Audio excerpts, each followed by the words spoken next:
Last orders at the bar, please. Welcome to Tavern Tales, a curated 5e Dungeons & Dragons adventure set in the tales of the Yawning Portal campaign module by Wizards of the Coast. Previously on Tavern Tales, we've defeated crayfish and scorpions on our way down the terrarium, but now mystical sea lions and more lie beyond. Will our heroes make it through? Come sit down and drink with the enemy, raise a glass and toast to the enemy, and I'm not gonna do this on my own. So come sit down and laugh with the enemy, raise a glass and sing to the enemy, and I'm not gonna do this on my own. So I won't end up being alone, 'cause I won't drink my drink alone. So what about you? One beer or two, I'll drink to you.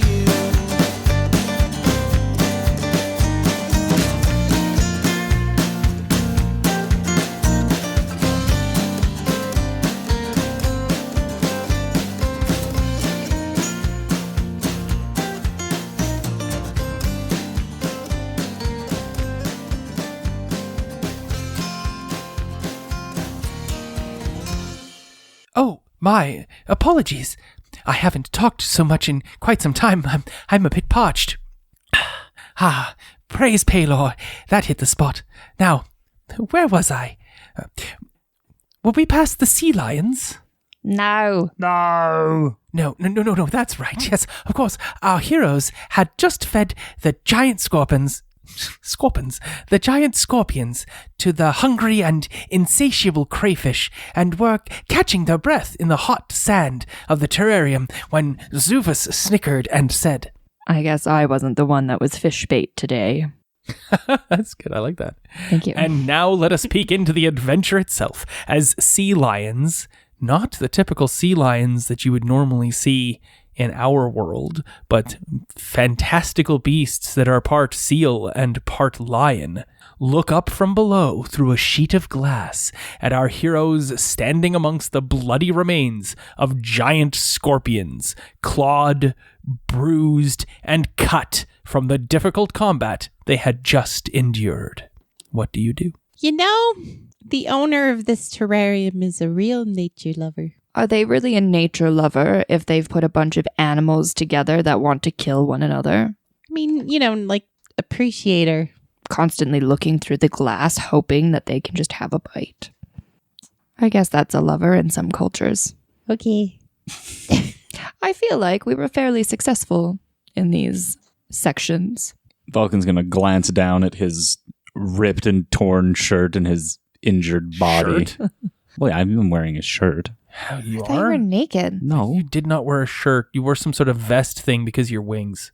Yeah, and I had a shirt too. No. How do you put on a shirt with wings? It's got holes. Yeah, this is a hole. Strategically. How do you placed put your holes. wings through these strategically placed holes? They're huge. You just have to believe. There's a button up back. I mean, It's like assless it's chaps. a lace up, But yes. it's a backless. He wears a backless shirt. I gotta say, Vulcan, it works for you. Yes, it does. Mostly. When I'm not getting devoured by scorpions. But So do we feed this one to the lion? They jump, I think. This seems to be some sort of aquatic lion. Perhaps I can try and negotiate with it. Can you touch the water from up there? No, unless we break the glass. Unleash the sea lion. So yeah, just as a reminder, you're standing on the ground and the water laps up to where the ground would be where you're standing right now, but there is a plate of glass between you and walking out into the water. Let's hammer the glass. Make big choices, Paige. Make big choices. I mean, if we did break the glass because it is of aquatic nature, I don't see how much threat it would be outside of the water. I assume this thing can come on land. I would assume the same if it is part lion as it appears. Does it have legs? No, it doesn't have legs, but you've seen actual sea lions, right? They can come on land. Yeah. They go and eat penguins all the time. Yeah, but they just bounce around. Yeah, but still, I look for the magical nature of the animal. Yeah, no, I look around with With my papers. with my bling blings. Oh my god. Thesis takes a moment and is trying to figure out whether the sea lions are, what kind of threat this sea lion is, maybe, and decides to look around with detect magic on will. What does that look like? Her normally shadow-filled eyes glow with a spooky light and sort of cast a light from her spooky eyes. The two of you have seen this quite a bit now in this dungeon because she's been turning it on and off pretty regularly. Have the two of you talked at all about that weird thing? Because it's not like Thesis has actually gone out and said really much about what's going on or what she can do. Nope. Her business is her business. Okay. Great, I don't great want to know. podcast choices. Vulcan just looks over at Thesis with her shadowy eyes and, a small porcelain childlike doll with eyes that go black randomly. How terrifying. They're always black. Fine. It's still terrifying to have whatever sort of construct Thesis is to just zone out and go dark and silent. I assume you're silent right now? They're not dark right now. That's why I'm so From the confused. inside. 'Cause, like, they're normally dark. He's a little woozy from losing lots of blood from almost dying. Just embrace it.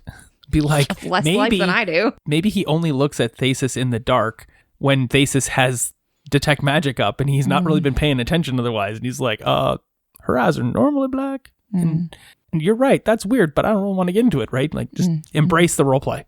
They're not dark right now. They are much lighter, which is not normal, but that is a magic I want nothing to do with. Let's see if whatever she's doing finds whatever she's looking for. I don't quite understand what's happening right now.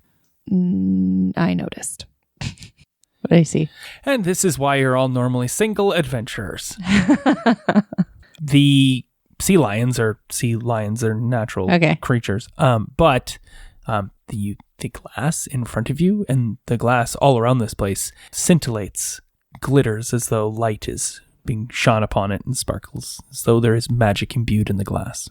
What kind of school? Tells you that it is of the evocation school. All right, cool. So, this glass is probably unbreakable. I just guessing. It's magical in some way. So, we could try and break it, but it also might hurt us. I feel before we decide to engage with these creatures, if that is the path we choose to take, we should maybe rest a bit, heal our ailing wounds, particularly my ailing wounds. I could use a sleep too, actually. That's a good idea. Do you want me to hold you in my arms while we sleep? No, I prefer my soul to stay in my body. No, I mean just holding you in a comfortable embrace. It's what I always like. I appreciate the sentiment, but for now I am well. Are you warm or cold to the touch? Room temperature. Oh. I can lukewarm. I'm room temperature. I am like a thing. I feel like a thing. Okay. I'm lukewarm. I'm here to comfort you. I'm lukewarm. I'm here to hold you in my arms and embrace you. I think I can hold you. I'm sure you can, but we'll be all right. All right. Zuvis, my good best friend. I don't know if I would go that far. Just embrace it. I'll embrace friendship. Good best friend, Zuvis. I'm going to have a sleep. It's going to be unsettling. Everything you do is unsettling. Thank you. But also as like an artificer, aren't you like endlessly intrigued by the Warforged? Maybe. I don't like to show it. Maybe I am really interested, but they'll never know. Oh, okay. All right. So Thesis is going to be like one last offer to Vulcan, pointing at him and holding out her arms like, I'll hold you. And yeah. No, thank you. All right. And then she literally stands like next to the wall, perfectly still, and shuts off, like goes to sleep. Does she enter into a department store mannequin pose? Yeah, but it's just like, what is the natural state? So it's more like if you see one of those drawing wooden dummies or whatever, that an unposed porcelain doll. Yeah, that's what it looks like, and just stops moving. Goes from moving to stop moving. Okay. Well, that happens. Sure. Zuvis, I am going to create the right tool to try and break this glass. Okay. It is called the right tool for the job. Okay. It's a feature, I'm guessing, of being an artificer? Yes. All right. And so you're not taking a short rest? Well, it says it can coincide with a short rest. Cool. So part of your short rest is to make this tool. We'll come back to you and you can give me the color describing that as we find out what Vulcan is doing during his short rest. He's going to be bandaging up his wounds. Oh, okay. Yeah, with pieces of his bedroll. It's a whole hour. Okay. So is there anything else you want to do during this rest? I guess Vulcan just take a look around to see if there's like where those scorpions came from, or were they just... They just live in this little terrarium. Okay.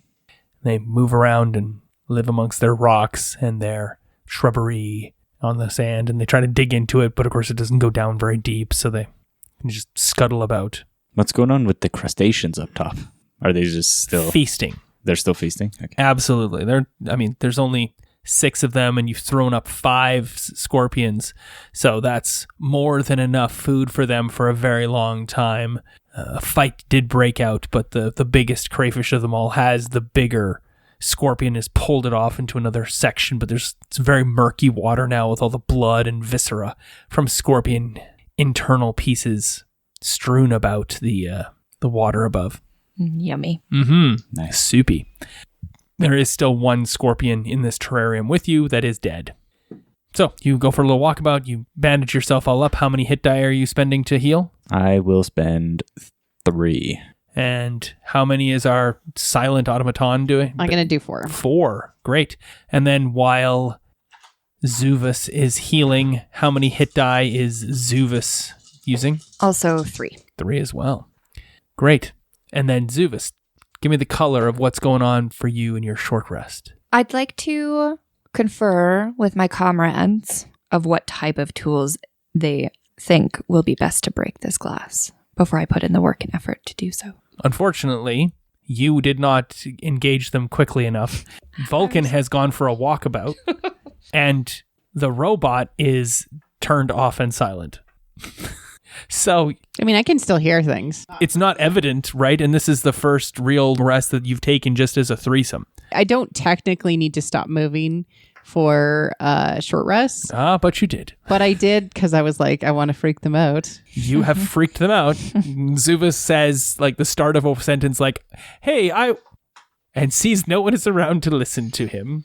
Do you talk out loud to yourself anyway? Kind of freeform it? Yes. Okay. Well, if I used carpenter tools, maybe I could use a pick and a hammer and create a crack, and then we could blast it and smash it.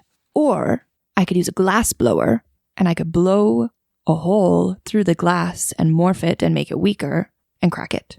I mean, you would need to have a furnace to use a glass blower. He's not thinking about that right now. Right. Oh, okay. That's... Yeah. Oh, come on. But then I would need... but then I would need it. Yeah, okay. Yeah, I get that. I mean, evocation is usually something was created. Are you saying that in character? No, I'm saying it to you just so you're aware, because you're probably smart enough to know. But then that's... I don't... The glass was probably created in some way. Evocation spells manipulate magical energy to produce a desired effect. Some call it blasts of fire or lightning, and others channel positive energy to heal wounds. Something from nothing, and the chicks are free. So what are you doing, Zuvis? Well, are we saying that no tools will help? No, just a glass blower would need a kill. Like that was just, you thinking to yourself. I thought we were saying because it was magical, what I was doing wasn't working. Marie Claire's just trying to inform you and help you out with like what could happen. What is the spell that's woven into the glass? It's an evocation spell, which means it summons up. So if you break the glass, a fireball or lightning might come out of it, or it might heal itself. You don't know exactly what it that will do, but it definitely seems to be tied to the breaking of the glass. So something will happen when you break the glass, but you could easily the right tool for the job, and suddenly you have a ladder, right? Like, oh, that's true. I was so set on breaking it. Yes. So you want to develop or design a tool to break the glass. But in order to make a ladder, I would also need, because I can't just make a ladder. I can only make the tools to make a ladder. Isn't a ladder a tool? But like, because like from what I'm reading, I can make any of the artisan tool. Why don't you read the thing for me? At 3rd level, you learn how to produce exactly the tool you need with thieves' tools or artisan tools in hand. You can magically create one set of artisan tools in an unoccupied space within 5 feet. This creation requires 1 hour of uninterrupted work, which can coincide with a short or long rest. Though the product of magic, the tools are non-magical and they vanish when you use this feature again. Oh, okay. So it's just creating like one of the artificer tool options, Right. which would be like carpenter tools or Blacksmith's tools. jeweler's tools, potter's tools. That's why I was trying to figure out like which of those tools would be best to break the glass and like which one's sharp enough or like Cool. could manipulate glass, which is why I thought a glass blower, but Right. without the kiln, I could just set a bunch of stuff on fire and make that my Jeweler's tools would allow you to cut the glass. true. Make like a Right. big hole. Yes. Get a little design and cut a big hole in the glass. It'll allow you to do what you want to do. It's only 10 feet tall, so rather than spend another 6 minutes on it, Yeah, give me the color of what you decide on, and at the end of the short rest, you can be like, aha! I have decided I am going to use my jeweler's tools. That seems the most intelligent based on the situation we are currently in.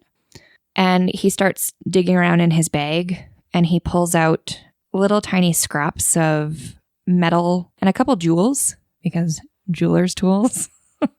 And he puts them into one of the clear bottoms of his dispensing bottle. And then he starts shaking or twirling the bottle with these pieces and scraps in it. And he says, scraps become useful so I can use my tools. You are the weirdest artificer ever. I don't know. I don't even know what an artificer does. But I was just trying to think because you always are like, what's the verbal component? So I was trying to come up with a verbal That's fair. component. This isn't really a spell, though. This is a feature. So you get to like root around in your pack and you're like, aha, and you can put these different pieces together and it turns into Yes. jeweler's tools for like a limited use Yes. function. You hear and see Zuvus saying all this as you walk up on your roundabout, finishing your roundabout there, Vulcan, and you see Zuvus has a long pick that has a gem at the end of it that he can now use to cut the glass as a jeweler would. Were you talking to yourself earlier? Yes, it gets my creative juices flowing when no one is around to assist me. Right. Where did you get that pick from? I created it. I see. And what do you intend to do with it? Create an opening in the glass so that we can easily go through and I can see if I can talk to this sea creature. All right.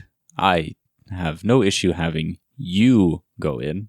I myself will stay on dry land as much as possible at this particular moment. I do not wish to go for a swim at this current juncture. If I recall, do you not go to taverns and boast about your ability of sailing the water and being in water? Why are you so suddenly afraid of it? Because in this particular body of water, I can see a less than friendly sea creature. Isn't all water have less than friendly sea creatures? Not necessarily. But these ones I can see. Essentially. I see a lion. Yeah. Does not want. Oh my god. Well, just So wait until funny. they don't tell you the truth. What? And then you'll see a sea lion. Oh my god. The sheer joy on your face. It's the exact opposite of the pain on Aaron's face. I love stuff like that. Those are my favorite jokes. And I'm here all forever. I have one person who agrees with me. Right. And so I'm going to walk towards the glass and start cutting a circle Sure. while Thesis starts Booting up. rebooting, restarting, powering up. Yeah, she's on Rogers, so it's going to take a little while. You start cutting the glass in like a big, nice circular cut. Give me a roll of a d20. You have proficiency because you just made these tools, so you know how to use them. Good, lots, like at least 16. So Minimum, yeah. Yeah, so you're doing great. Cut through the glass, big circle. How big is this circle? It is 5 feet because I want to see Vulcan have to duck under it. Oh, okay. What? It's a 5 foot wide circle. I have to duck under it? Well, I just want to see you struggle getting through it. How close to the bottom to the ground is it? Like a step. A couple inches. Okay. Yeah. All right. So you make the check. You cut into the glass. You've definitely succeeded at cutting into the glass. As soon as you get like a foot of cutting into the glass, there is a loud klaxon.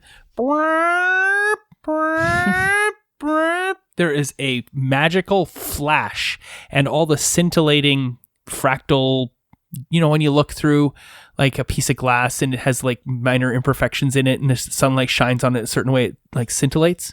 That happens to the glass. It scintillates, and then suddenly a glowing violet light suddenly takes place over top of the glass on all glass in the entire room.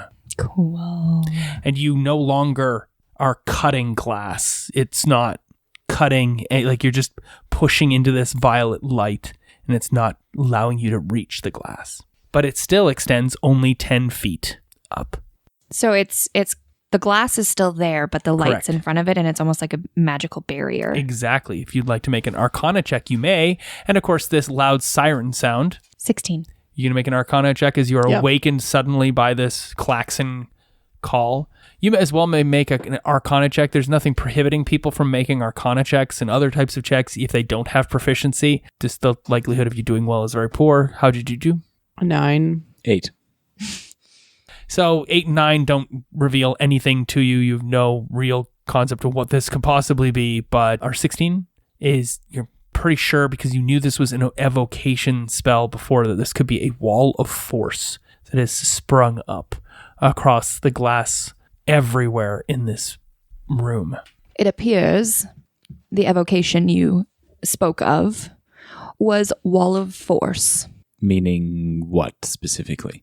It's basically a magical barrier on any glass in this room. So don't touch the glass? If we touch it, does it just repel your hand? Correct. It's just pushing back with the same amount of force that you're pushing in. It reciprocates the same force you give it. So I would expect if you punched it or flew towards it, you would likely then have the same back to you the other way. So don't do that. So we jump up and we fail. We fall down a lot harder. Can you let us know when you've come back to life? No. No, it's just spooky. All of a sudden, she just starts talking after going in. I mean, only start worrying if I don't ever come back. I don't know if I'm truly alive, so no. Yes, well, we'll have to find a way over this glass. It's 10 feet up. You can literally reach up. You're not tall enough, Zuvis is. You can Reach fly. up, hop, and grab the top of the glass. But if it's got this force wall thing on it, It's just not breakable. It doesn't want the glass to be broken. Well, going through didn't work. Guess it's time to try and go over it. Do you get it, little bear? Can't go around it. Can't go through it. Gotta Let's go over it. Yep. Going on a bear hunt. Yeah. Going on a sea lion hunt. So, Zuvis, my best friend. Not best friends, but just friends. Would you like me to lift you up? No, I think I can do this. And he starts stretching his arms and trying to show the negative muscles that he has. He moves his pipe cleaners around. And he goes to try and reach up on the top of the glass and tries to pull himself. All right. Make an athletics check. I just would really like to see you roll like a 4 or less. I know. Wow. What'd you get? I got 17. You've done very well. You've pulled yourself up. You don't think you've ever done that as nicely as you just did it just Never. now. Make a perception check. It's my influence. As well, while you were walking on your walkabout, I want you to just make a passive. Just let me know what your passive perception is, and then make a perception check as well. my passive is 14, Yeah. and my perception check with Wow. a natural 20 is 24. Bang. Orang. How did we do over here, Zubis? 10. 10. You hear sounds beyond the water into the next terrarium below. And that next terrarium below also is where that door was that you could not see, but you are aware of in the bottom terrarium. But Vulcan has been very aware of what he thinks could be manticores at the bottom of this terrarium. We're all gonna die. We just shoot them from here. Shooting manticores in a barrel. Oh, yeah. I have a long distance. I'm going to sit on top of that glass and shoot them from here. So, manticores at the bottom and sea lions directly beneath you. I'm going to pull myself up. All right, make an athletics check. Oh, there you succeed. No, I'm not. I'm kidding. You don't need to roll. Are you sure? Yes, I'm positive. You would need to get a 5 I got in a order 6. to succeed. And you Okay. It's good. don't have any skill in athletics? No, just my muscles. So you need to roll a 1 to get a 5, Yeah. which a 1 would be a failure. So, I mean, I was not going to require a roll on a 95% success rate. So, Fair. Thesis pulls herself up. Yeah. It's a struggle. It's not pretty, but she sits on top of the glass and all right, and your asks- feet dangle over which side? The sea lion side. Okay. Yeah. Sounds great. As dangerous as that is, but can I attempt to see what is beneath the sea lions? Yeah, you may make that perception check as well, unless Vulcan wants to speak up. Is there another glass ledge here? Yes. Or was this the last one? No, there's glass, and then there's glass. But that glass goes all the way down to the ground, right? Because that's 10 feet of water. Natural 20. So you got a natural 20 on your perception check as well? Yes. Okay, when you look over, you can see there are manticores, plural, in the bottom of this Barely, 'cause terrarium. it's like darkness, but Yeah, the darkness and whatnot, but it's not that far away, yeah. right? I'm going to lean over to Zubus and say, Let me further tell you before you speak to Zubus. Sure. You can see 3 wing-clipped manticores that are unable to fly, crouching in the ground of the terrarium beneath you, kind of lined up to attack or to see what you're up to because you're something new in this area. Everybody knows what a manticore looks like? Can we negotiate with manticores? I mean, you were able to negotiate with the shrimps. Cool. But no wings. No, they're clipped, right? They've got the edges of their wings have been all clipped up like a bird's would have been or a bat's so that so they you don't can't fly. They have a barbed tail that can shoot spikes out of it. They have the body of a lion, the wings of a bat, and the face of a human, but like 3 rows of sharp serrated teeth. Do you speak common? The forefront one says, "Oh, we do." I don't feel like killing you like I killed the scorpions, and I can definitely get you from here, and you might be able to get me from there. But can we just like go through your little area and leave? The manticore looks at the other 2 manticores and says, I have this scorpion right here. "Yes. Are you hungry? Oh, so hungry." Do you want this scorpion? He turns into a helicopter. And then there's the gnashing of teeth. It's a purr. They're lions. No. It's Black Hawk Down, buddy. Yeah. I will definitely kill you. That sounds great. What are you up to there, Vulcan? Vulcan's, he's just gonna fly up Oh, okay. 20 feet Cool. just to kind of oversee. So he can see the 3 manticores and he can see the sea lion swimming around. And Cool. Make an athletics check to fly around. I sure hope this works. It didn't work. 9. That is enough for Okay. you to fly around. But again, in this instance here, a failure would have been very catastrophic and you would fall and like hit something and knocked yourself flying about. Anyway, super easy flight. You did roll a 2, so it's ungainly. Hey, Zubus. Hey, Zubus. How are you doing with the climbing up? Are you still just hanging on the thing, or did you pull yourself all the way up and now you're trying to sit on the sheet of glass? I have pulled myself up so that both my arms are holding me on top of the glass. Cool. Yeah, you've got lots of stamina, so you can hold yourself there for a little while. You're barely strong enough to get there, but now that you're there, you can hang out. That sounds great. Everyone make an initiative check. Oh, I wanted to tell Initiative. everyone my idea. I know you would love to tell me that, but enough time has passed that I want an initiative check. I'm not saying it's combat immediately. I just need this initiative. I need it. Who did the best? 21. I feel like I've done really good in initiative. Who did the second best? 12. 4. Zuvus and Vulcan are both able to see the sea lions have gotten very close and are swimming around underneath while Thesis dangles her porcelain legs over the edge lightly kicks them back and forth, and you can see one of the sea lions is hurtling up from the bottom of this 10 foot to try to leap and grab hold of Thasis's foot and haul Thasis into the water with their mouth. And that's what's about to happen. And was there something that you wished to say prior to that? I know I don't usually have plans. And if I do have plans, they don't typically go well. However, looking at the terrain in front of us and the creatures below us, more specifically Thasis, who is about to get taken into the water by a sea lion, what if I cast web from this glass to the next glass, which will skip us over the sea lions, and then we do a water wall in between where all of those creatures you've described are, and try and make a run for the door? It could work. These manticores seem somewhat intelligent. They may be able to chew through. It's so hard to said hear web. half of what he's saying. 'Cause I'm as 10 he's feet like up. flap, and he's flying around in a big circle as he slowly communicates this to you. And meanwhile, the sea lion leaps into the air, teeth close on air. So close. As you pick your foot up, and the sea lion lands with a sploosh, and there's a lion-esque laugh that you can from below. from below as the sea lions have stuck their heads up out of the they're so water hungry. and laugh. They all gaze at they don't look at you as food because they can tell you're not. Maybe there's food inside. Maybe you've got some sort of Maybe I'm tasty like a innards in sausage. you're like a scorpion.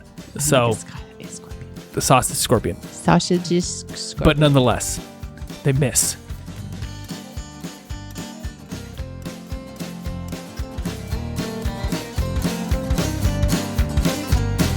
Raise a glass and drink with the enemy. Raise a glass and sing with the enemy. And I'm not gonna do this on my own.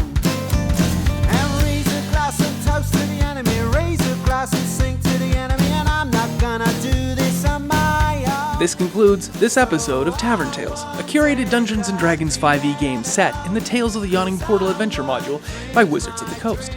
Our intro and outro music is the song Tavern Tales by the Bad Billy Band. You can find out more about the Bad Billy Band on iTunes or at www.badbillyband.com, or follow them on Twitter at badbillyband. Thanks for listening. Please feel free to leave us a review on iTunes or find us on Twitter at tavern_tales. We'll be back next week with more of the adventure.